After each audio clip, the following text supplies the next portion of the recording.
साक्रीत भरदिवसा घराचे कुलूप तोडून घरातील वस्तूंची तोडफोड, कपाटातील 10,000 रुपये लंपास।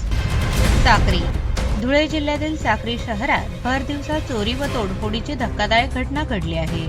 शहरातील राणा प्रताप चौक परिसरात राहणारे भटू बिलाल पिंजारी यांच्या बंद घराचे कुलूप तोडून अज्ञात व्यक्तींनी घरात प्रवेश केल्याची घटना समोर आली आहे। मिळालेल्या माहितीनुसार दुपारी सुमारे 3:35 सुमारास हा प्रकार घडला। अज्ञात व्यक्तींनी घरात घुसून टीव्ही, एसी, कपाट, सोफा तसेच इतर घरगुती वस्तूंची तोडफोड केली। याशिवाय कपाटात ठेवलेली 10,000 रुपयांची रोख रक्कम चोरून नेल्याचा आरोप घरमालक भट्टू बिलाल पिंजारी यांनी केला आहे। घटनेचे गांभीर्य लक्षात घेऊन भट्टू पिंजारी यांनी साक्री पोलीस ठाण्यात तक्रार दाखल केली आहे। पोलिसांनी घटनास्थळी भेट देऊन पंचनामा केला असून अज्ञात व्यक्तीविरोधात गुन्हा दाखल करण्याची प्रक्रिया सुरू आहे। या प्रकरणाचा पुढील तपास साक्री पोलीस करत आहेत। भर दिवसा घडलेल्या या चोरी आणि तोडफोडीच्या घटनेमुळे साक्री शहरात खळबळ उडाली असून नागरिकांमध्ये चिंतेचे वातावरण निर्माण झाले आहे।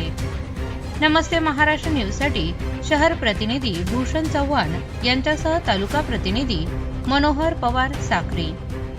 आज दिनांक मी 18 तारखेला साक्री आल्यावर काही कामानिमित्त साक्री आलो होतो। मग तिथून निघून गेल्यावर 5 ते 6 लोकांनी माझ्या घराचे कुलूप तोडून घरातील एसी, टीव्ही, सोफ्याची तोडफोड करून माझा फ्रीज वगैरे तोडण्यात आला व माझ्या लाकडी कपाटातून 10,000 रुपये रोख रक्कम चोरण्यात आली। तरी मी सदर घटना साक्री पोलीस स्टेशन येथे सांगून साहेबांना वस्तुस्थिती सांगितली व स्पॉटवर घेऊन जाऊन पण दाखवली, तर त्यांनी पण पाहिलं त्या ठिकाणी असं प्रकार घडलेला आहे। त्याप्रमाणे आता साक्री पोलीस स्टेशनला मी तक्रार नोंदवली आहे। तरी आता साक्री पोलीस स्टेशनवाल्यांनी त्या तक्रारीचं निवारण करावं व जे 5-6 लोकांनी माझ्या घरी जी तोडफोड केली आहे त्यांना योग्य ती शिक्षा देण्यात यावी, माझी हीच प्रशासनाला विनंती आहे।